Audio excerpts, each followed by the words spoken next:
Alô, bebê! Estamos no ar com mais um podcast Ponto Fora da Curva. Dessa vez eu trouxe um senhor goiano, 54 anos, seu Rubens Silva. Experiência, o rei do refratário. Seu Rubens. Seu Rubens. Tem um pouquinho de experiência, mas não tanto. Fique à vontade aí, se apresente, olhe para aquela câmera se quiser olhar. Aqui é um papo de bar. Ok, boa tarde.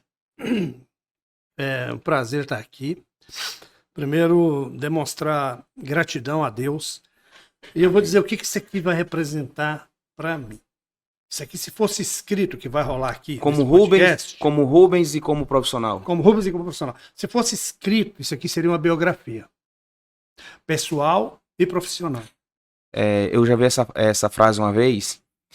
E diz, foi o Cabrini, acho que foi Cabrini que falou, que diz, todo mundo tem se for contar a sua história, tem um livro, dá um livro. Basta uma pessoa para narrar esse livro. Então, Deus colocou você na minha vida. Como? De uma forma até engraçada. Eu estava no trabalho, né? Preocupado que eu ia perder o ônibus e você estava de saída para a portaria. É mais ou menos 3 minutos aquele trajeto, né? Foi. A gente pegou carona junto. Como eu sou muito falador mesmo. E eu disse te arreda, né? Eu contei um pedacinho da minha vida ali até, que graças a Deus eu não perdi o ônibus. E foi o suficiente para você. E você também teve a iniciativa de perguntar se eu gostava de podcast, que nesse dia ia acontecer um podcast sobre preditiva veicular. Algo assim. Eu assisti, gostei demais. Exatamente. Né? Acompanhei lá com você assistindo. O meu interesse pelo podcast aumentou muito mais. Então é coisa que Deus coloca na vida da gente. Você já era um consumidor de podcast? Não muito. Meu filho é mais que eu. Ah, maravilha. Não muito, tá? Mas, pandemia pra cá, esse negócio de podcast ficou mais em evidência. Eu acabei vendo mais um pouquinho. Mas ver mesmo, com prazer e com gosto, e absorver o conteúdo, Ponto Fora da Curva foi o primeiro. Para mim, pioneiro. Fico lisonjeado. Tá? E com mérito, tá? Porque não foi só o primeiro. Aí eu vi o outro da Cervejeiro, eu vi o outro do TPM, né? Manutenção Produtiva Total. Exato. Lean Manufacturing, um conteúdo fenomenal. Então, eu passei a ficar mais assistidor de podcast, tá? Então isso quando eu entrei aqui, eu disse, né? Ao vivo é mais bonito que na TV. Gostou do estúdio, né? Gostei do estúdio, tá? E tive o privilégio de você estar curtindo uma praia pertinho da minha casa. Eu falei, não titubia não, vem pra cá. E foi gostoso, nossas famílias se identificaram. A gente se identificou primeiro, as nossas famílias se identificaram. As coisas são coisas de Deus. E o bolinho, tá? O bolinho tá aqui, depois eu vou fazer o mexão, tá? Bolinho da Lu. Comer logo esse bolo? Já tá aqui para ter um cafezinho, tem tudo. Enquanto o seu Rubens conta a história, tá? Então eu vou começar a contar a história quando você vai apreciando o bolinho eu queria, seu Rubens, eu queria entender, porque assim, eu lembro que a gente conversando, aí você falou que é goiano, cidade Paranaguara. Aí o senhor também falou que a Paranaguara foi uma cidade que já sofreu uma imersão.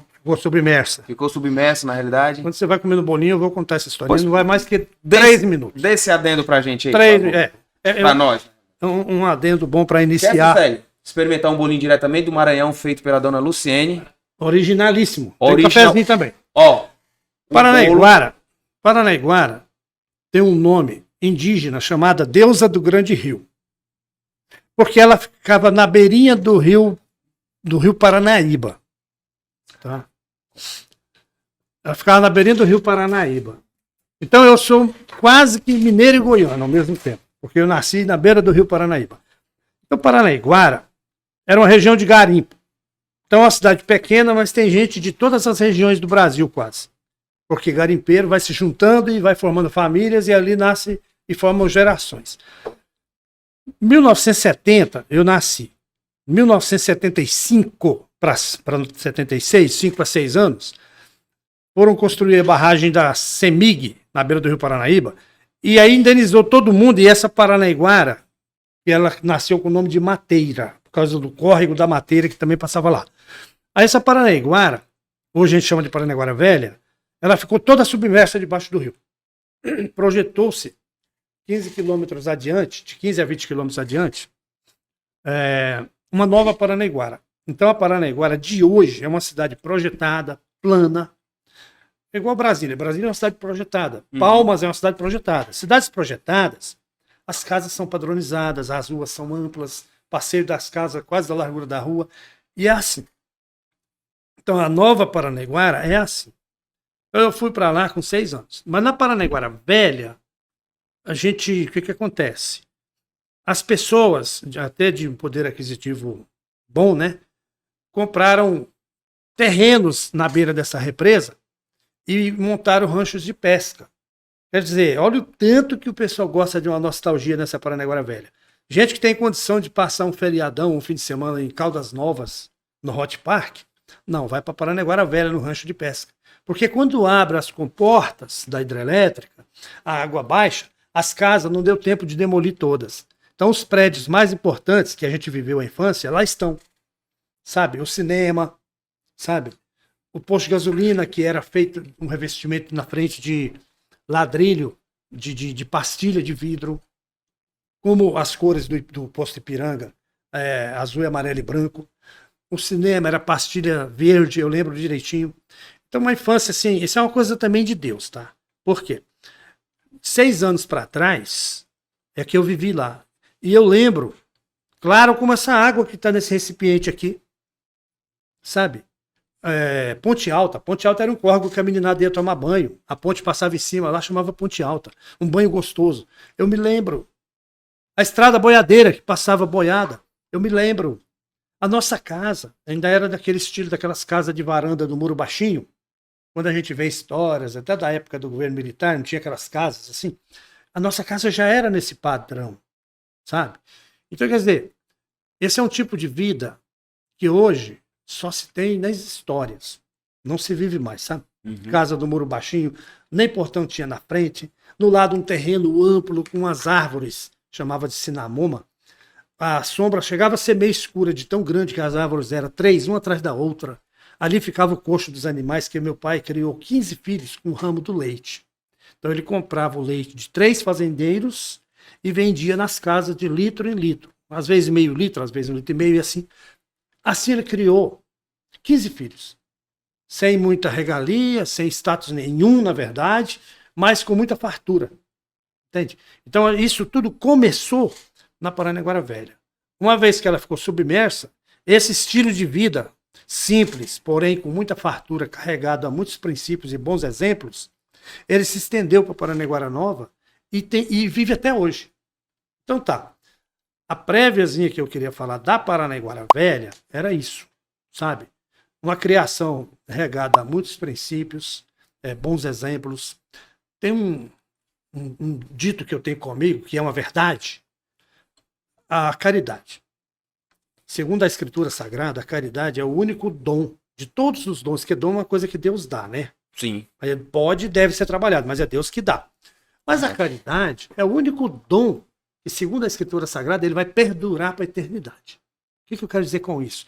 Desde essa Paranaguara Velha, a gente ainda criança, exemplo, tinha um casal de velhinhos, chamado João Norato e Zefa. O João Norato, ele tinha a barba que passava abaixo do umbigo.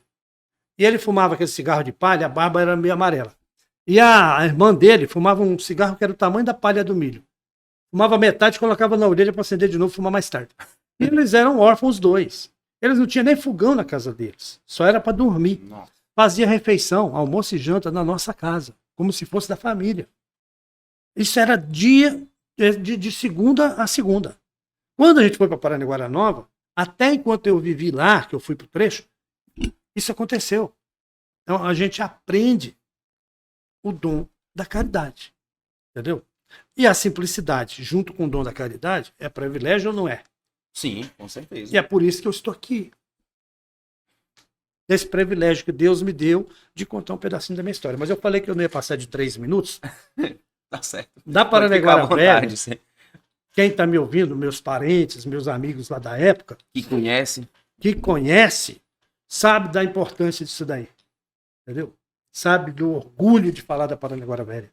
Quando eu vou lá, Tem gente que acha meio estranho. Você não tem Hoje ninguém a Paranaguara Velha é submersa. toda submersa. Você sabe que no Ceará também tem uma cidade que foi submersa, né? Como é o nome?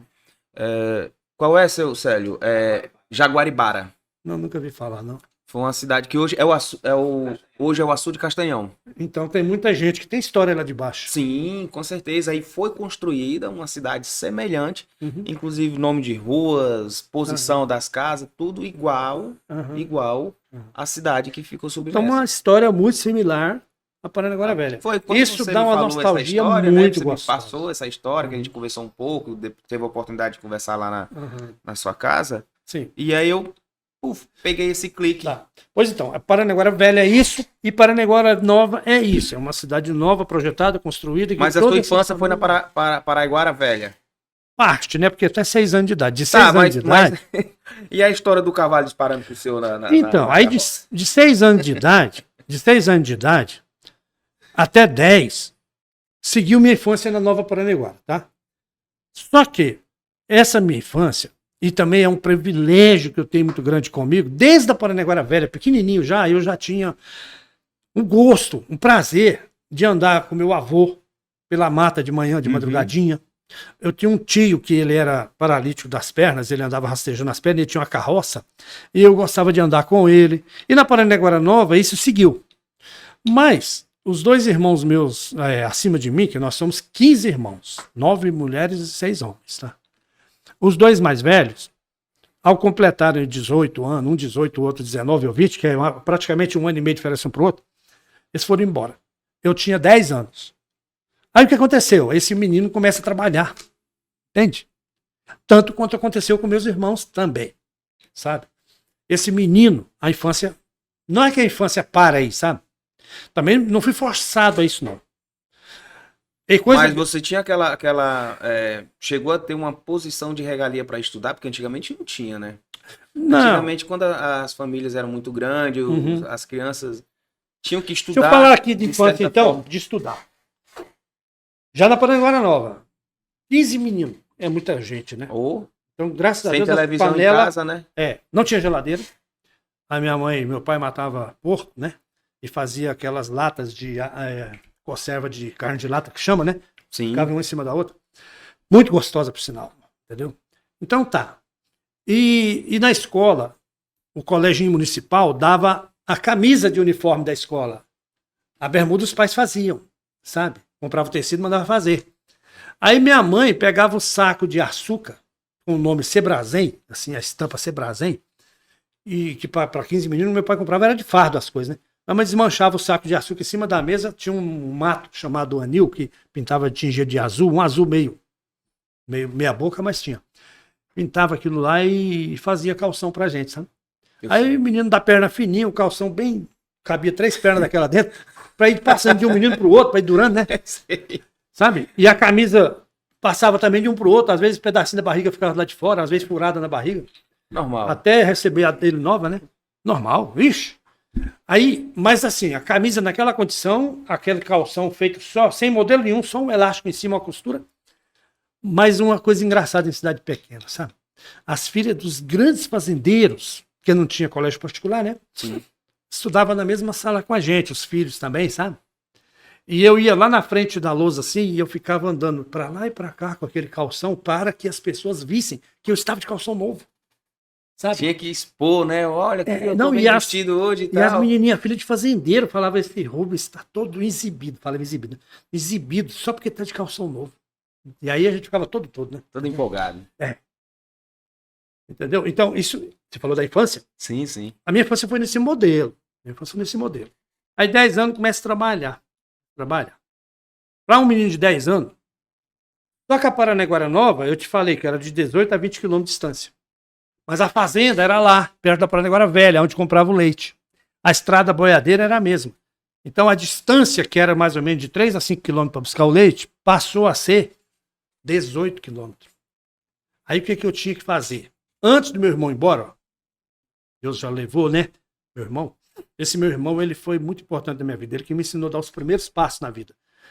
Ele já tomou por iniciativa dele, ele me levava para dormir na fazenda. Acordar de madrugada com os vaqueiros, coletar o leite lá, para mim Ele estava me preparando para assumir o legado dele, porque ele mais o outro mais velho ia embora, sabe? Aí eu passei a conhecer os vaqueiros, o filho dos vaqueiros, para não ficar aquele menino meio perdido, né? Entendeu? Sim, sim. Então me preparou para aquele legado, sabe? Para ser o sucessor. Para ser o sucessor, né? Entende? Quando ele foi embora, no outro dia de manhã, meu pai me acorda 4h30 da madrugada, numa chuva, pega uma capa de chuva preta, me joga no lombo, pega a estrada boiadeira e vai buscar o leite. Entende? Beleza. Eu acordava quando... Mas você considera a sua infância uma infância, apesar de ser árdua, uma infância sórdida? Privilegiadíssima. Privilegiadíssima. Melhor ensino, né? Não, vou te dar uma resposta melhor, mais bem lapidada nisso aí. Merece, tá? Eu costumo dizer que meus pais foram inspirados por Deus para me lapidar. A instruir vocês todos, né? E eles não sabiam que o mundo ia me absorver. Então eles estavam sendo instrumento usado por Deus para me preparar para o mundo após meus 18 anos, que eu vou chegar nessa parte. Eu vou ter que acelerar um pouquinho, senão não vai dar para contar essa parte, que é muito importante. Nosso time, né? Hoje o que acontece? Ficou com tempo curto. Então o que acontece? Eu passei de 10 a 18 anos, até o dia que eu fui embora, 365 dias por ano, de domingo a domingo, chova ou faça sol, levantando 4h30 da manhã, buscando leite 18 km de distância. Não. No tempo das águas, vinha 10 latões de 550 litros de leite em cima da carroça. Nem todo cheio, mas dava de 400 a 450 litros. Quase meia tonelada de leite em cima de uma carroça para um menino de 10 anos buscar de madrugada. Percebe?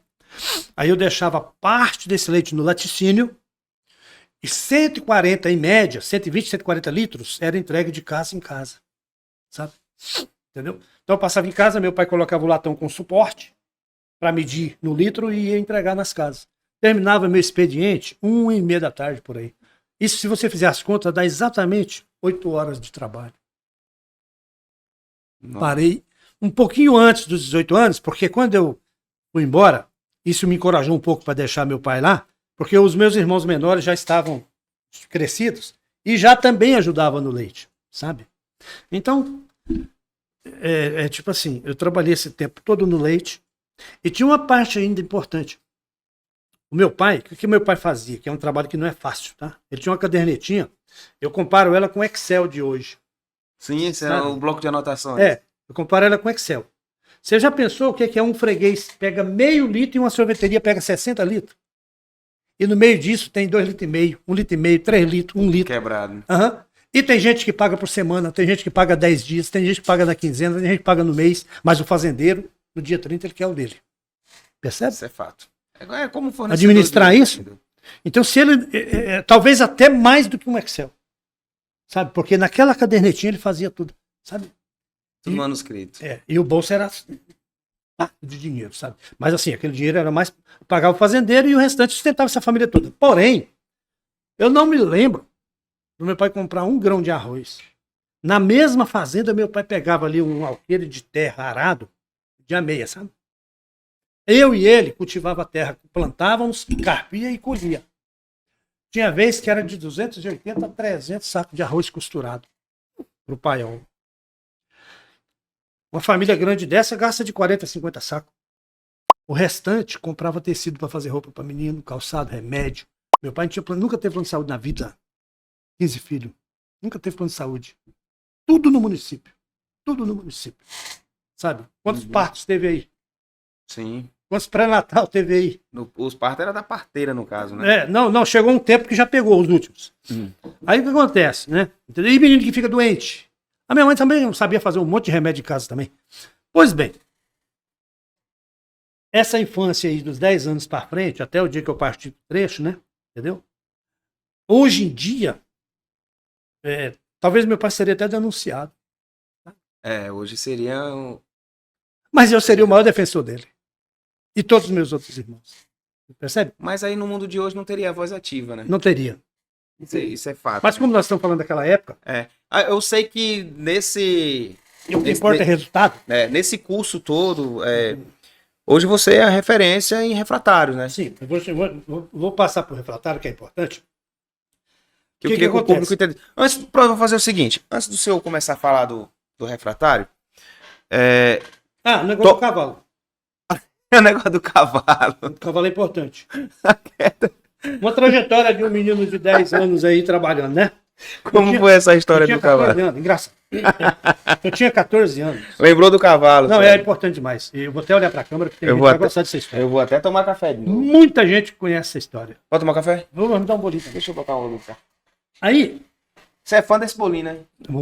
Suspeito, por sinal. É. O que acontece? Não, mas esse bolinho é ótimo mesmo. Eu tinha 14 anos, obrigado. Eu tinha 14 anos de idade. Quer café? Eu tinha 14 anos de idade e estava num período que o meu pai só tinha um animal para buscar o leite, uma égua, chamava Queimadinha. Ela era boa, ela era ligeira, só que ela estava parida, tinha um potrinho, né? Uhum. E tinha que amarrar o potrinho no cabeçalho da carroça para ir junto. Senão ela não ia. Não pode. Aí o tempo é dobrado, né? O tempo para ir para voltar é dobrado. E quando chegava, estava azedando o leite. Quando chegava que eu ia entregar no laticínio, eles tinham uma paletazinha que colocava, se o leite tivesse coalhado, denunciava na hora. Perdia 100 litros de leite ali por dia. Aí o lucro vai todo pro saco, sabe? Aí tinha um senhor lá, chamado João Correia, trabalhava num sítio de uma família de amigos nossos, e tinha um cavalo. Era um raio na carroça. Só que o cavalo estava sendo amansado, domado. Aí eu cheguei e falei, pai, compra aquele cavalo do seu João Correia, do sítio do Natalino lá, que nós vamos acabar com esse problema. Aí ele foi atrás. É como se fosse uma troca de um veículo velho por um veículo novo. Turbinado, sinal. Aí, cara, só que esse cavalo já estava sob o poder de um domador chamado Dionzinho, sabe? Dionzinho é gente boa, neguinho. Gente boa demais, experiente nessa área de tomar cavalo. Foi lá vender o cavalo pro meu pai. Negociaram e tal, aí eu contente que foi eu que indiquei, e aí eu que ia usar essa ferramenta. Aí o Dionzinho fala assim, ô, seu Ludinho, meu pai tinha apelido de seu Ludinho, eu tenho que avisar o senhor, esse cavalo não tá manso pra carroça não, só pra andar montado. Mas eu termino de amansar pro senhor. Aí o menino atrevido de 14 anos olhou pra ele e falou assim, o senhor tá mentindo. O que, menino? O senhor tá mentindo. Por quê? O senhor passa na frente de casa aqui com a carroça cheia de menino? Ah, mas eu sou o domador, né?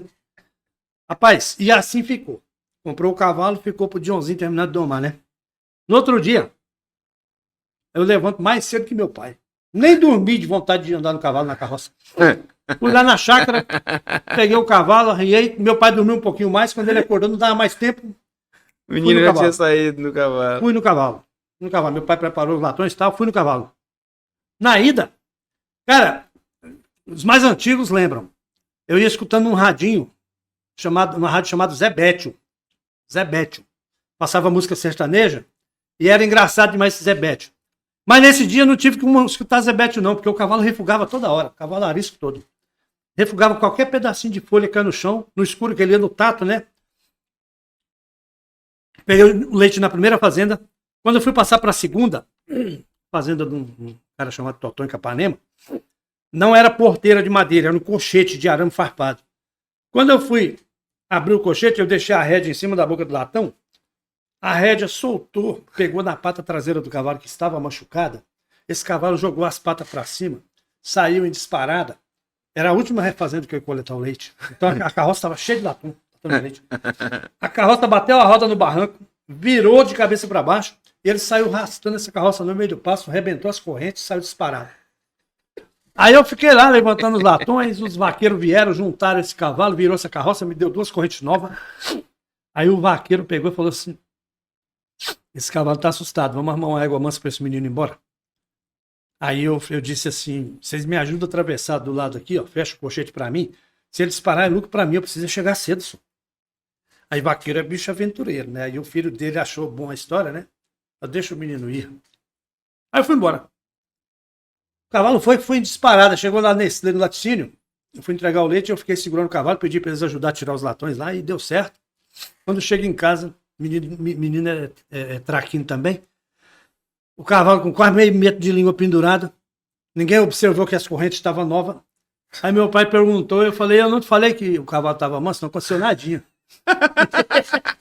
Aconteceu nadinha. E para provar para o senhor que esse cavalo está manso, eu vou entregar o leite nas casas. Tinha leite. Aí meu pai preparou o latão, eu fui entregar.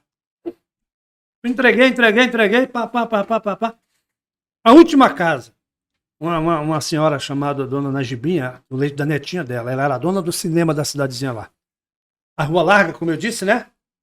E essa rua era perpendicular que ia para a rodoviária. A rodoviária era pertinho da casa da gente.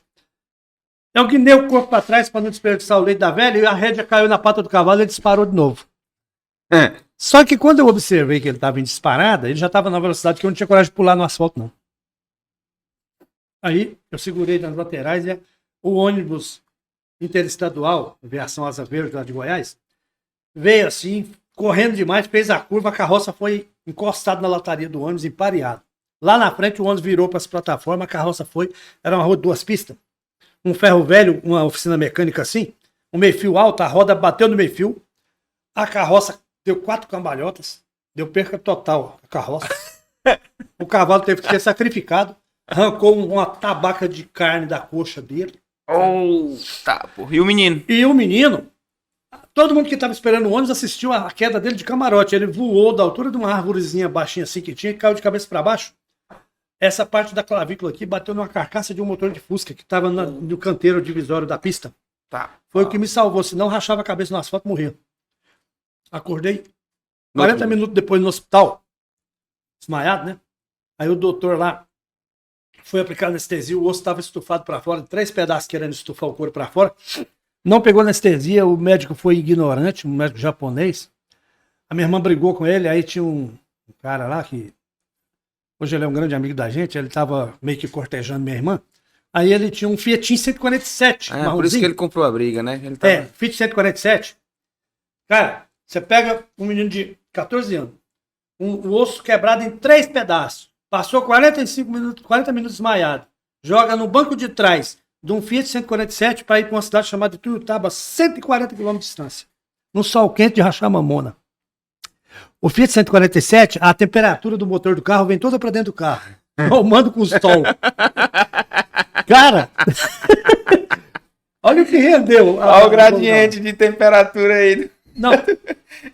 E meu pai na frente, ele lá, esse Gessé, amigo da gente lá.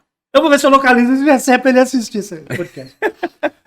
Cara, chegou lá o doutor, jovem, cara, cabelo bonitão assim, cabelo partido no meio, chamado Luiz Pedro. Olhou pra mim, ele tava com uma marmitex, um bandeco, em cima da mesa dele, que ele ia almoçar. Falou, eu tô olhando pra você, você tá vindo de Paranaguá, você tá com fome, não tá? Tô. Eu vou te dar meu almoço primeiro, depois eu te atendo. Já comi o rango do médico ainda. Aí o médico me levou pra sala lá, fez os procedimentos, remendou em 3 pontos lá, mostrou a chapa lá. Falou, ó, se o senhor der o repouso que esse menino precisa direitinho, daqui uns 6 meses você vai bater raio-x, ninguém vai acreditar que essa clavícula quebrou um dia. Foi bem feito o serviço. Vamos embora. Eu fiz 147 de novo. Eu engessado do pescoço até a cintura, até braço todo dentro do gesso, o outro com a mãozinha lá de fora. E o japonês e o japonês? E o caba do Fit? Me levou de volta. Campeando sua irmã. Sim, mas aí, isso aí depois ele casou com coisa lá, mas sim, tem muita história desse, entendeu? Eu com 5 anos de idade, ele me deu um bolo de aniversário, me jogou pra cima, eu caí sentado em cima do bolo. Na Paranaguá Velha. Eu acho que a Paranaguá Velha tem mais história do que a nova. Não, mais tempo. Aí tá. O que acontece? Voltamos para Paranaguá. Meu pai tinha que receber dinheiro dos freguês. Meu pai buscou leite 2 dias. E eu fiquei lá curtindo meu repousinho, meu gesso, né? No 3º dia, chovendo. O meu pai me joga aquela capa de chuva preta no lombo, não tem jeito não. Eu já falei, os vaqueiros colocam o latão para você. Lá na Nestlé, ele também coloca o latão. Então, para buscar o leite na fazenda, você consegue. Eu só entrego na cidade. E, enquanto isso, eu vou receber dinheiro dos freguês que eu preciso. Tive 2 dias de repouso. Fui debaixo de chuva buscar leite. Aí entrou água aqui no pescoço, ficou coçando, aquele mau cheiro. 7 dias depois, meu pai pegou um serrote, uma cegueta, cortou a metade de trás e na frente, arrancou as 2 bandas do gesso. O braço que estava dentro, bobinho. E aí, segui a vida trabalhando. Acabou. Entendeu? Não deu nada. Seu Rubens, eu vou fazer o seguinte, eu vou... Então a história do cavalo foi essa. Eu vou falar só um pouco. Respondi a pergunta da história do cavalo. Não, eu tava criando você falando a história do cavalo que você me falou. Você havia perguntado ela antes, eu me lembrei depois. Aí eu fiquei criando um mapa mental, como é que é essa história do cavalo todinho. Aí eu aproveitei também e criei outro mapa mental. Mas é uma história, né, essa do cavalo? Sim, essa do cavalo é muito boa. Clássico. A gente vai já emergir dessa sua trajetória quando o senhor hoje é uma referência em relação ao refratário, já trabalhou fora, já teve experiências internacionais. Então, eu acredito muito que vem agregar bastante para quem está nos assistindo, principalmente para essa turma do trecho mesmo, a turma que sabe o que é o trampo árduo. Mas antes disso, eu vou só falar aqui rapidinho dos nossos patrocinadores, porque senão nosso projeto não estaria avançando, né? Mas, partindo de um princípio de um mapa mental, digamos que tá com um mancal, deu problema no mancal do teu equipamento, problema no rolamento, aí o cara faz o quê? Chama na Ropaf. A Ropaf é um distribuidor aqui da nossa região de rolamentos, mancais. Beleza. O cara identificou aqui que substituição do rolamento, chamou a Ropaf. Verificou também a questão do redutor, que é o mancal do redutor. Chama na JFA, o pessoal da JFA entra em ação. JFA Power Transmission. Isso aqui é o mapa que eu criei, tá? Criei um mapa mental. Beleza. Vamos lá, pegou... Eu posso te ajudar um pouquinho no mapa mental da Ropaf ou não? Pode. É porque assim... Patrocinador. Então, mas assim, deixa eu concluir aqui rapidinho, o senhor vai me ajudar aqui com o patrocínio, tá? Beleza. Eu já tô dentro do mapa mental aí. Beleza. Troquei, mexi no mancal, já tenho o redutor aqui, já falei com o time aqui da JFA. Da JFA, eu tenho um problema com a transmissão. Tá, beleza, tive um problema com a transmissão aqui, eu vou direto na central das correias. Que aí, correia, esteira... Tudo isso você pode encontrar com o pessoal. Também tudo empresas locais, tá? A JFA ela é um fabricante de redutores. Tá? Já tá no Brasil já também. Beleza. Tá, tranquilo. Vamos lá. Vamos pegar a vibração aí desses equipamentos. Tá. Beleza, meu irmão. Chamou a amplitude. Amplitude é a engenharia preditiva. Ah, Nonato, mas o meu equipamento também quebrou pro lado de BH, pro lado de São Paulo. Chama o pessoal da TDM. Os caras também conseguem fazer esse serviço para você, tá? Pega a análise de vibração. Ah, beleza. Troquei aqui, mexi no redutor, troquei o mancal, peguei a vibração, tudo. Faz o quê? Precisa substituir o lubrificante. Problema foi falha, foi lubrificante. Chama o pessoal da Lubivap. Olha aí como eu tô criando um mapa aqui, bem legal. Aí, o pessoal da Lubivap fornece o lubrificante. Na hora da montagem, chama o time da Impac. Digamos que esse equipamento fosse uma enchedora, uma lavadora de garrafa, sei lá. Time da Impac entra, dá o serviço dos caras lá, que por sinal é um serviço de excelência. Beleza. Descartar a água, tem que tratar essa água, chama o time da hidroengenharia. E todos esses caras, todas essas empresas, comercial ou prestador de serviço, precisam de uma contabilidade. E aí é onde entra a VNP Contabilidade. Ficou bom? Top demais. Eu costumo dizer que o processo industrial, o processo fabril industrial, ele é fascinante. Ele é a transformação da matéria no produto. E você fez um mapa aí dos patrocinadores, né? Isso. Seguindo o fluxo dos patrocinadores. O do Mancal, como é o nome? É a Rupaf. Rupaf. Trabalho no processo de produção de alumina. O processo de produção de alumina, pelo menos na... Você trabalhou na Alumar, não? Na Alumar. Não era funcionário da Alumar, mas eu trabalhei na Alumar. Tá? O processo da alumina, a calcinação da alumina, o processo todo é por sopro quente. Sopro. Pega o ar do ambiente e sopra, e o fluxo da alumina acontece no processo todinho da calcinação. É impulsionado por sopro. Então, esses ventiladores que puxam... gigante que puxa esse ar do ambiente, eles têm mancais com eixos enormes. Se o cara deixar de lubrificar, aí ele não escreve no livro do turno, não. Eu tenho um monte de prioridade, amanhã eu faço. O cara do próximo turno faz. O cara do próximo turno está com uma demanda gigante. Nem tempo de ler o livro do turno para saber que o outro também não lubrificou. E nem estava na programação dele. Nem estava na programação dele? Aí também não. Aí seca ali a lubrificação e começa a rodar aço com aço. E aí gera o atrito. Não é só o atrito, não. Desgaste, o motor não tem força para rodar. Aí o motor não tem força para girar e queima o motor. Você pensa no tamanho do motor para girar um ventilador desse? Nossa, é um motor. E esses motores são importados. A compra do motor desse é programada. Vai mais ou menos 6 meses o processo de aquisição. Normalmente isso não é uma peça de prateleira. Queimou um motor desse, para toda a fábrica. Sabe? 9.000 toneladas por dia de fabricação, para. Olha a importância da roupa. Exatamente. Olha a importância da atividade da roupa. Percebe? Né? E a outra da vibração? Como que detecta a necessidade de você programar uma preventiva? A preditiva. E como que ela detecta? Com o equipamento de vibração. Medição. Por vibração, por ruído, né? É isso. Entendeu? Tudo isso é preditiva, né? Entendeu? Sim, sim. Olha a importância. Porque se a preditiva não detecta, você não programa a preventiva. Aí você vai cair na corretiva. Cair na corretiva acontece o que eu acabei de falar. Né? Que pode queimar o motor. Parada todo o de processo produção. Parada do processante. Aí as cifras são faraônicas de prejuízo, né? Sim.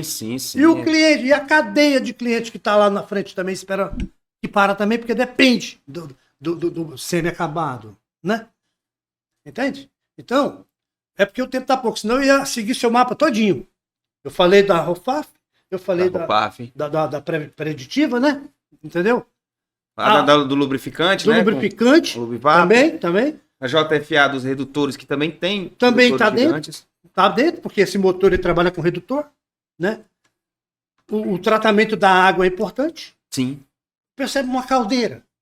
Água abrandada, água... como é que é o nome? Destilada? Desmineralizada? Não, desmineralizada, né? Entendeu? Por isso que a caldeira tem vida longa, né? Então, tem vários tratamentos de água, cada um importante para o processo. Sim. Então no caso, a caldeira entra num processo de osmose reversa, no caso, né? Sim. Entendeu? Então, foi até gostoso ver você fazer esse tour aí. Eu até entrei um pouquinho, né?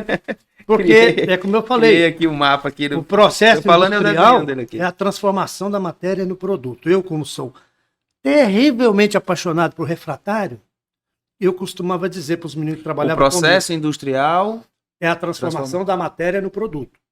Isso para todas as commodities industriais. O processo industrial é a transformação da matéria no produto. E o refratário é o embrião, onde essa transformação acontece. Eu sou muito curioso com o refratário, porque quando me fala assim, o refratário eu sempre tive a curiosidade. E aí eu vi que é uns tijolinhos. Então vamos entrar na... Quanto tempo mais ou menos? Vamos embora.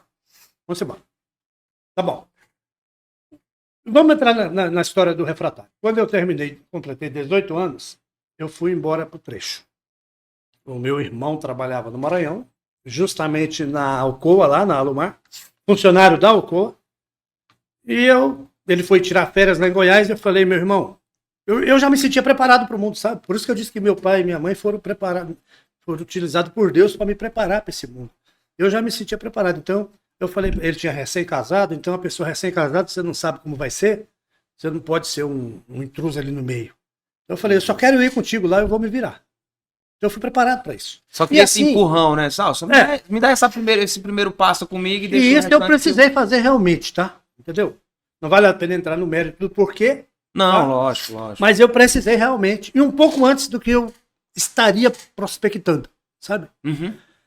Porque quando eu saí sem dinheiro nem de passagem numa metrópole que eu não conhecia. Eu estava 2 meses mais ou menos, 2 meses e meio dentro dela, e saía para trabalhar todo dia e voltava, não conhecia a cidade não. Entende? Eu trabalhava numa empresa de construção civil, de terraplanagem. Entende? Pois bem. Aí eu saí, também pedi demissão da empresa. Não, desculpa, eu ainda estava nessa civil. Eu saí, olha Deus de novo aí. Eu saí andando, sabe? Era hora de almoço, eu não tinha almoçado, saí com o meu galinho de briga, andando. Que é o galo de briga? É a maletinha. O cara não vai pro galo de briga, não leva o galo debaixo do braço? Lá no Piauí a gente chama cachorrinha. Cachorrinha, galo de briga. Cachorrinha. Aí tem uma subestaçãozinha assim, tinha um trieirinho, eu entrei assim, lá no fundo tinha um bairro chamado São Bernardo, nem táxi entrava lá. É o bairro mais perigoso na época de São Luís do Maranhão. Mas lá por trás dele tinha um conjuntinho de umas casinhas lá chamado Parque Sabiá, e tinha um moreno lá, que chamava Pelé, até parece com Pelé jogador, trabalhava lá na Alumar, no almoxerifado. Como eu trabalhava na contratada lá dentro, ele já me conhecia, sabia de que eu era irmão. Aí viu eu andando na rua com aquela maletinha lá, me chamou. Olha como Deus usa das pessoas, hein? Sim, Eu sim. com fome, umas 3 horas da tarde, no sol quente, E por que não comeu o gato? sem saber para onde eu ia. Pois é. E o gato? Aí ele me chamou, ele já se antecipou em me dizer: Goiano, chega aqui. Pela sua cara, eu tô percebendo que você tá precisando de um lugar para ficar, né? Aí é Pô. Deus, cara. Puro. Aí é Deus, Puro. puro. Aí eu falei: acertou em cheio. Eu acabei de separar da minha esposa, essa cópia da chave aqui é sua. Enquanto você precisar, você vai ficar aqui. Vai lá dentro e se acomoda lá. Eu estou trabalhando no turno da noite. Você trabalha no turno do dia. O meu filho está pequeno. Vai ser bom para mim. E essa menina que eu contratei aqui, eu não confio nela. Ela é muito frequentadora de clube de reggae. Estou preocupado dela ficar sozinha com meu filho. Às vezes ela vai e larga meu filho sozinho aqui. Aí você fica com meu filho, vai ser bom para mim. E assim foi. Fiquei lá uns 3 meses. Uns 3 meses na casa dele. 3 meses depois, o meu irmão descobriu. Eu estava na casa desse Pelé. Ele tinha um Del Reyzinho velho. Encostou lá o Del Rey na frente da casa, foi lá, bateu na porta. Eu estava sozinho em casa esse dia. Ah, eu fiquei sabendo que você estava na casa do Pelé. Fiquei logo contente que ele é gente boa. Falei, não, e aqui eu tô bem mesmo. Aí conversamos. Entendeu? Seu irmão é o que tá na Alumar hoje? É, que aposentou agora. Cara, aí, pessoa magnífica, tá? Aí tá. Aí ele falou assim, olha, eu tô vendo que nesse serviço de ajudante, servente de construção civil não tem futuro não. O que você está pensando? Eu já vou sair de lá. Ele falou, ó, lá no interior do Rosário, daqui a 70 quilômetros de distância, tem uma vaga lá. Tem um amigo meu lá. Essa vaga tá lá, você não quer não? Eu falei, tô indo agora. E o que era? Aí foi onde eu trabalhei num processo, de novo processo industrial, né? Uhum. Aí eu trabalhei de verdade no processo, tá? Porque eu trabalhei na montagem de ajudante, aí eu saí. Aí eu pulei um degrau, tá? De servente de pedreiro para ajudante de mecânica. Entende? Coisa boa, já foi um auxiliar. E olha a sua área aí, né? Entendeu? E, cara, como eu aprendi, que me serve até hoje. Porque se a gente entrar nesse assunto da mecânica, eu vou. É um mundo, né? É um mundo. E como eu não sou do ramo, tem pessoas aí que são nível hard do ramo. Ele me deixa até meio desconcertado, que me elogia, porque eu entro dentro do assunto. Por quê? Porque o refratário, ele emerge muito dentro dessa área. Nossa, eu não sabia. Uh! Eu achei que o refratário era mais a estrutural em si, a civil estrutural da parte do forno. Inconel. O metal Inconel. Nem todo mundo conhece Inconel. Não. Eu conheço Inconel. Porque Inconel é utilizado no refratário. Porque é um metal altamente resistente à abrasão em alta temperatura. E altíssima temperatura, né? Altíssima temperatura. Em alta temperatura ele tem uma resistência à flexão violenta. E a resistência à abrasão também. E principalmente pela abrasão, ele é usado no refratário. Entendeu? Inconel. Você vai só. Inconel. Inconel. E tem o Incolói também. Aqui é uma outra composição. Cromo molibdênio. O cromo tem uma função, o molibdênio tem outra, que é a maleabilidade. O cromo a resistência. Que é a E mesma por aí camada, vai. que é a mesma camada passiva do inox? Sim, mas o inox você usa cromo e níquel, né? E níquel. Então, o Desculpa, cromo níquel. já é usado para a produção de inox, né? Sim, sim. O molibdênio Uma é camada para passiva, maleabilidade. no caso, né? Por isso que você vai fazer uma fusão do aço carbono com o inox, você usa eletrodo à base de cromo molibdênio. 309L, 310, 316. E não... E cada sigla dessa significa a quantidade de molibdênio? Às Ué, vezes, tá? Às vezes. Mas é a resistência, tá? Tá. É a resistência. Mas, então, olha só, assuntos de mecânica entrando dentro do refratário. Vai colocar um 7018, vai cair tudo. Não sabe. Vai cair tudo. Inox com aço carbono, Nem Vamos coloca, nem pense. invente, né? nem tente. Então, mas por que eu aprendi tanto de mecânica? De montagem ainda muito mais, porque eu era montador. Depois eu passei de ajudante para montador. Entendeu? Então, aí eu subi um pouquinho de nível, né? Entendeu? Ajudante de mecânica, tá? Só que essa obra de ajudante de mecânica, eu quero gastar uns 3 minutinhos contando dela. Porque É o que temos aqui. Pode falar. Tá. O que acontece? Essa obra de mecânica, ela foi feita em uma fábrica de manganês eletrolítico, derivados de manganês.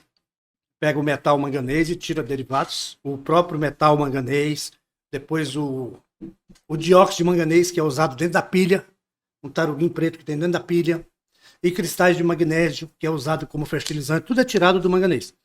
Então eu trabalhei na montagem todinha e depois eu fiquei no processo. Eu tinha a 6ª série, iniciada só. E exigia 2º grau, porque o processo era totalmente químico. Mas como eu era muito curioso, o supervisor da obra lá falou assim, dá a chance desse menino fazer a prova junto com o especial de nível técnico, ele passa nessa prova.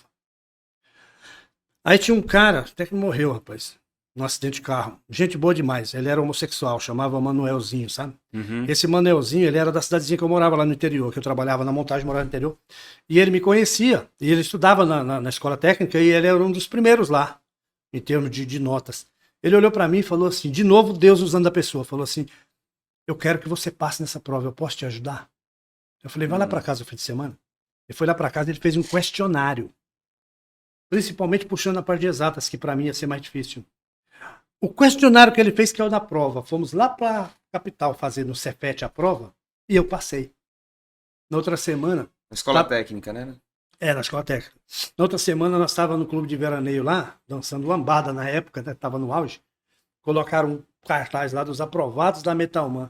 O meu nome estava em 4º lugar. Cara, que loucura. De 1,5 salário, passei a ganhar 7 salários e meio de um dia para o outro.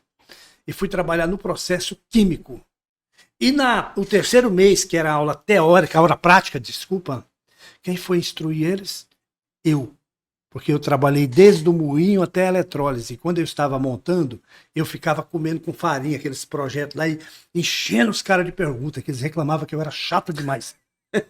Pra que isso? O que é isso? Sedento pelo aprendizado. O que é isso? É um moinho. O que vai acontecer aqui dentro? Isso assim assado. O que é isso aqui? É um forno de redução. O que vai acontecer? Isso assim assado. O que é isso? Isso aqui é um decantador do processo de lixiviação. Isso aqui vai acontecer o quê? Assim assado. Então aí, eu que já fui dar aula para eles.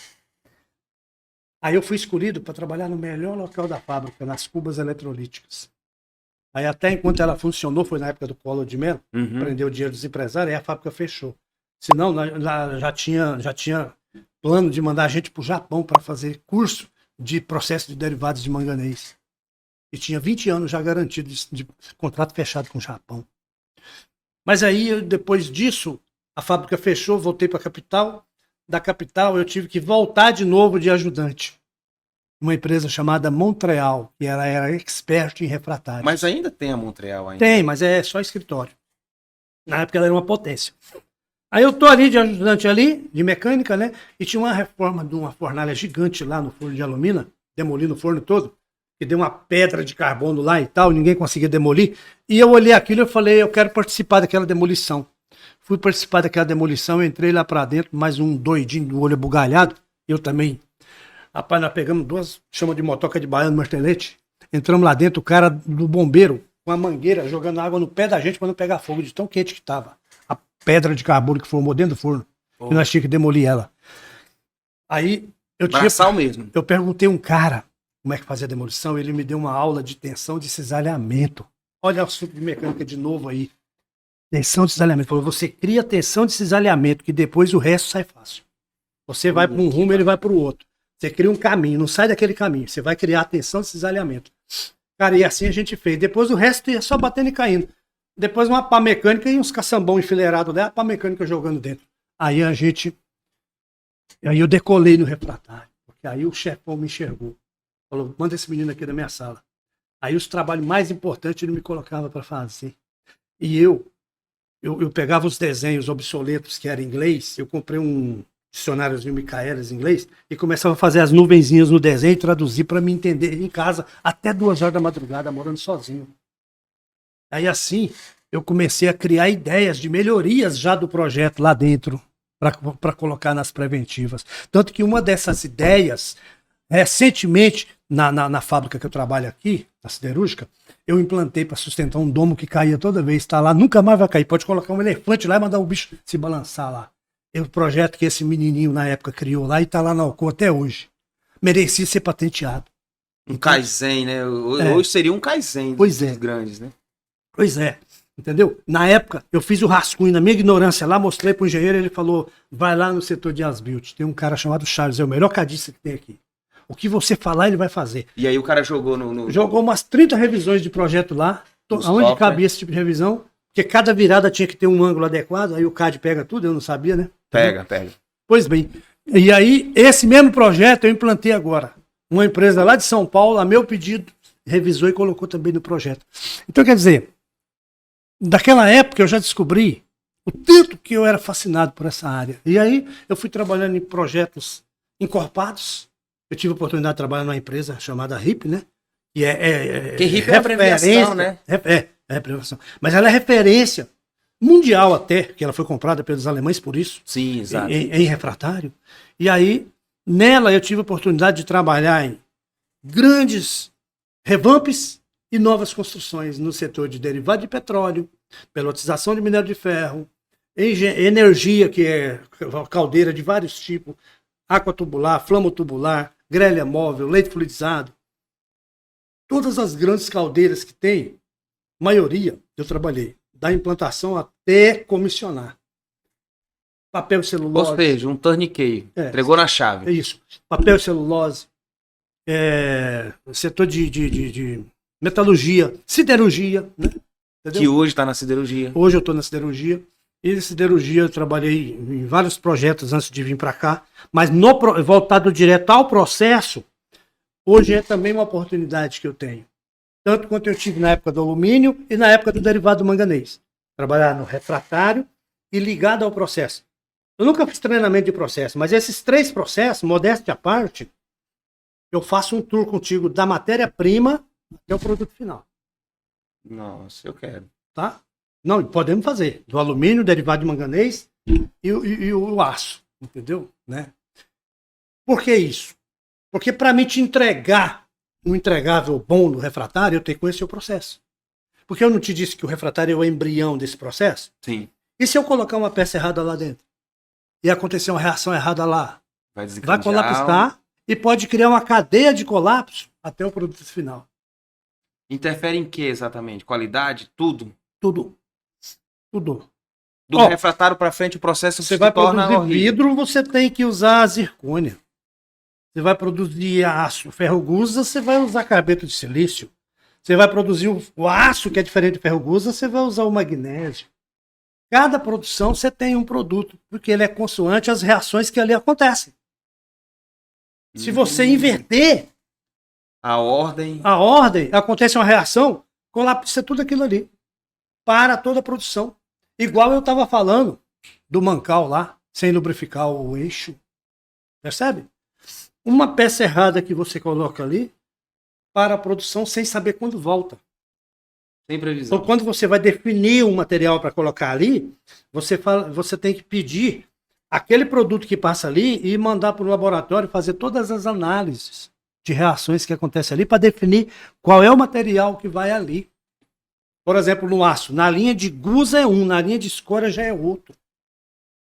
Entendeu? Na linha de gusa o carbeto de silício porque é resistente à erosão de metal líquido. Na linha de escória o carbono porque já é resistente à corrosão por ataque de químico. No mesmo equipamento você tem 2 tipos de materiais refratários para atender 2 demandas de reações diferentes. Então percebe? É como eu te disse. Se eu te disse que o refratário é o embrião onde essa reação acontece, olha a responsabilidade. Puta de uma responsabilidade. Olha a responsabilidade. E se você for para derivado de petróleo, então nem queira saber.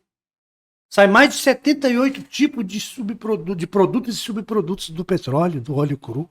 Sim, sim. Todo esse fluxo tem refratário. Em todas as torres. Não é só torre, não. É o reator, é o regenerador, é o riser, é a torre. A torre é só onde a torre nem tem refratário mais, não. A torre de destilação fracionada não tem. Não tem, né? Não tem, ela é a separação lá dos... Só tem as bandejas, sim. Bandejas intermitentes, né? Exato, exatamente. Mas você tem um forno pré-aquecedor, depois você tem o reator, no reator você tem o regenerador, aí você recebe o catalisador, que é o acelerador da reação para depois separar e por aí vai. Então cada estágio desse ali é uma reação diferente que acontece. É um tipo de refratário que você tem que ter lá. Entendeu? É o fenômeno de desgaste, você tem fenômeno de desgaste por oxidação, erosão, abrasão, ataque químico, corrosão, por aí vai. E produzir vidro, por que você tem que usar zircônia? Porque vai a 2.400 graus para derreter o quartzo areia. Uau. E você tem que ter porosidade 0. Carbono, não pode ter nada de o bloco de carbono do alto forno é microporo. Microporo. Agora, no vidro, é 0 poro. Como é que você consegue fazer um refratário 0 poro? Percebe? Quase 5 a densidade. Quase a densidade do aço. Então o processo de refratário é acoplar os tijolinhos, passar o argamassa. Argamassa. Isso aí é muito vasto para entrar nisso aí. Mas tem 2 tipos. Tem muito refratarista me ouvindo aqui, eu não posso falar besteira, não.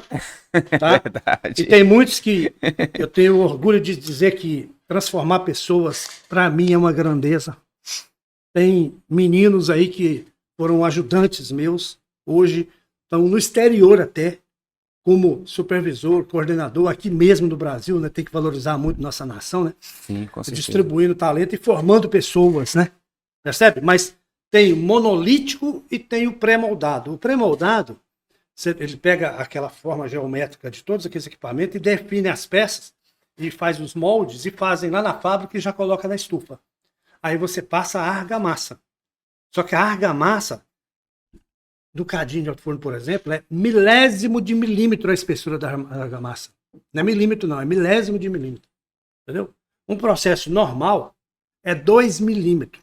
Mais do que isso, manda demolir tudo, que não vai prestar. Não vai.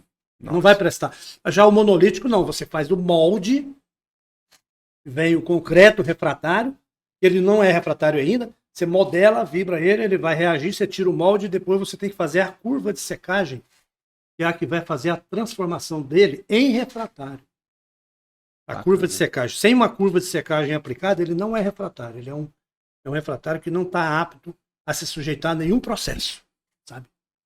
Então, além de definir a química e física do refratário que vai ser utilizado, tem que definir a curva de secagem para sujeitar ele e para ele ficar apto àquele processo. Entendeu?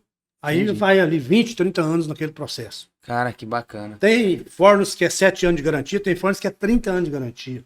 Entendeu? Então, o refratário... É bem complexo, né, O menino da carroça lá que o cavalo disparou.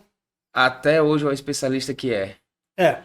E é porque não tem tempo, né? Porque aí nós poderíamos conversar aqui sobre eu queria te fazer o convite para depois a gente vamos dar uma dar um continuidade, fazer uma parte 2, merece, ver com mais tempo, passar merece mais porque, a expertise. Merece porque você é respeitado nessa mecânica aí. Uma mecânica refinada, né? Uma mecânica refinada. Essas áreas ultra mega importantes da mecânica. Você tem expertise e contato com pessoas, com grandes empresas, né? Então isso conversa muito. Casa muito as ideias. Casa muito, não é só as ideias, não. Casa mesmo. O próprio processo. São dependentes um do outro. São dependentes um do outro, sabe? Eu quero te contar como que eu aprendi a fazer traçado de caldeiraria. Cara, eu quero saber demais. Depois a gente precisa conversar de novo. Aprendi sozinho no apartamento, até 2 horas da madrugada, fazendo maquete. Eu pedi para o cara da sede da empresa que eu trabalho mandar um livro para mim. Com esse livro eu aprendi, comprei as coisas na livraria e isso foi tamanha importância disso em todas as construções que eu trabalhei e tive a oportunidade de ensinar e ensino até hoje. Então, isso é um outro estágio da conversa. Sim, a gente vai ter uma... Mas eu tenho que fazer mesmo um fechamento desse negócio aqui, né? Deixa um recado. Passa aí. Tem muita gente aqui que a gente ficou vai estar nos assistindo. Sim, né? Com certeza. Da sua parte, da minha parte, né? Da minha parte... Pede para os amigos se inscreverem no canal, né? Já estou pedindo, já tem muitos que já se inscreveram. E não só... É porque o canal mesmo é instrutivo demais. Eu já sou fã. Mas o que acontece? Essa história aí, que não foi nem 3% do que eu teria para contar, desse menino que veio lá da Paranaguara Velha, passou para Paranaguara Nova, o trabalho menino do leite, interior. Trabalho das lavouras que eu trabalhei no Boia Fria, nem cheguei a falar, que foi muito importante para mim, muito importante, aprendizado para a vida. E depois que eu entrei no refratário, nesses projetos, muitas coisas aconteceram que tem que ser contado também, entendeu? A gente vai fazer a parte. Mas um recado daquele menino lá do Goiás, princípios. Princípios a gente não pode abrir mão. Hoje o mundo está ficando muito deturpado e infelizmente estão tentando ensinar coisas ruins para as nossas crianças. Não vou entrar nesse mérito, sim, mas é nosso papel como pais, protegê-los, cuidar, né? Entendeu? Para que eles vão para o caminho certo. E não só eles, todo o meio que eles vivem, né? Entendeu? A nossa nação. Eu sou patriota, assim como eu sou apaixonado por refratário, eu sou apaixonado pela vida no campo, eu sou apaixonado pela simplicidade, entendeu? Eu sou apaixonado por refratário, pelo ramo que Deus me colocou, né? Então, esses valores, esses princípios, por que que eu conto isso? Aquela questão da caridade, aquela questão da simplicidade, do meio simples que a gente veio, os livramentos que Deus fez na vida da gente. Essa meninada vai começar a vida. Quantas coisas vai acontecer? Sim. Que na hora vão lembrar, né? Exatamente. Pode ser motivador para eles, né? Entende? Entendo. Quando Deus colocou o Pelé na minha vida. E tem um detalhe que o Pelé falou para mim, quando eu fui embora de lá, eu lembro bem. Leva a cópia da chave. Pode passar 20, 30 anos. Quando você vier aqui na capital, A casa é sua. eu esteja em casa ou não, a casa é sua. Isso Como sem não? respeito, né? Como não admirar, como não respeitar, como não guardar no coração para toda a vida.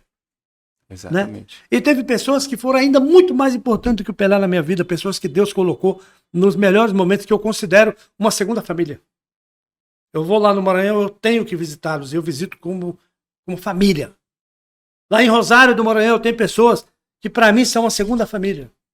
Porque vivemos coisas inefáveis ali que faz dar o sentimento de família. Então tudo isso, para esse pessoal que está nos assistindo, é o recado. Né? E o recado, né? E o recado do refratário, eu vou enfatizar novamente essa frase. Eu acho que eu ilustrei bem aqui o que eu penso do processo, né? O processo, você pega a matéria-prima, ela passa por todo aquele processo até sair o produto. E o refratário é o embrião onde esse processo acontece. Então, tudo começa. Quando você tem essa ótica, aí você se apaixona pela coisa. Aí você gosta. E a autoestima. Sabe, hoje em dia fala tanto de depressão.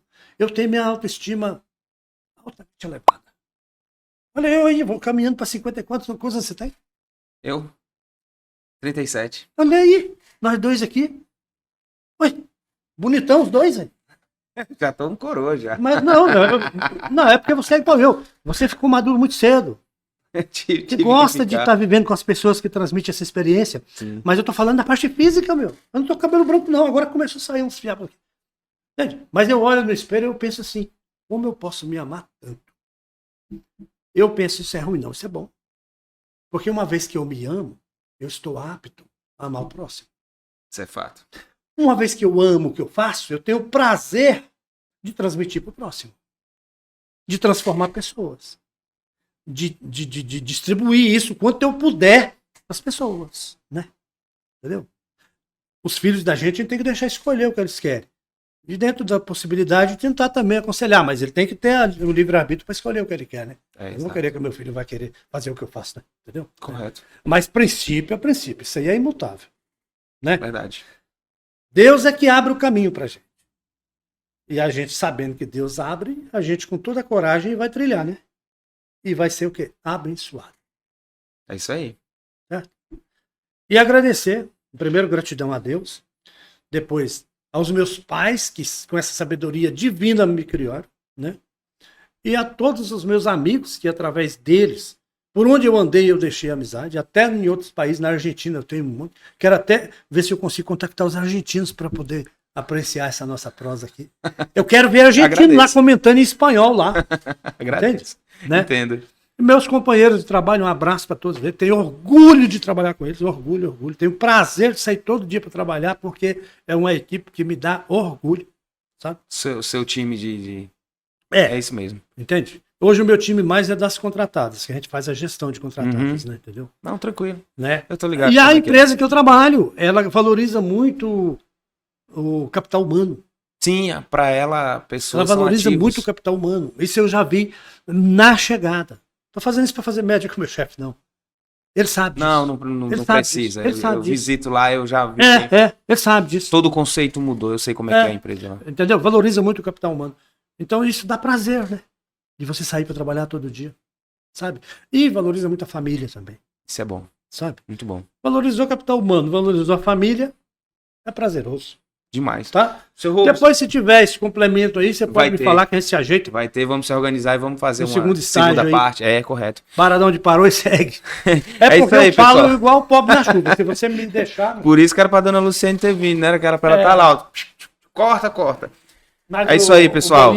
Vocês tiveram aí um pequeno time com um bate-papo aí com o seu Rubens Silva, muita experiência, acho que ficou muito lacuna ainda que o seu Rubens podia ter passado pra gente, mas devido ao nosso tempo, não temos tempo mais para isso. Teve uma viagem na Europa de 14 dias, eu tenho que contar essa história. Agora? Não. Agora não dá. Vamos, assim, vamos reaver tudo isso. Só para incentivar você a marcar um novo... Quando o seu Célio tiver mais tempo para nós, aí a gente vai fazer nossa parte 2. E quero agradecer cada um de vocês que estão aí nos assistindo, que nos assistiu. Pessoal, se inscreve no canal, por favor. Vamos se inscrever, vamos compartilhar, cara. Vamos fazer com que esse conteúdo e esse programa consiga crescer cada vez mais. Todos que nos assistem, só elogios. A gente graças a Deus, só consegue receber elogios. O pessoal tá gostando demais do conteúdo, dos convidados. E queria pedir um esforço por parte de vocês, se pudessem, se inscreve, compartilha, comenta, isso é muito bom, tá?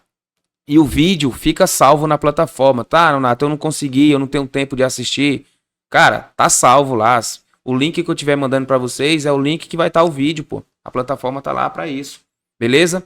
Agradeço cada um de vocês. Seu Rubens, obrigado. Desculpa que o tempo foi muito curto. Eu queria muito mesmo conversar bem mais com o senhor, fazer aquele bate-papo mais gostoso do que já foi, mas a gente deixa para uma segunda parte, tá bom? O tempo curto é por causa da distância também, né? Para mim chegar aqui a primeira vez. Né? Mas tá bom. Tranquilo, vai dar certo. Eu acho que tá bom. No Ceará a gente diz #vai dar certo. Obrigadão, pessoal. Fica com Deus aí todo mundo, um abraço. Cheiro na alma. Obrigado e se inscreve no canal aí. Você vai ter a segunda estágio aí.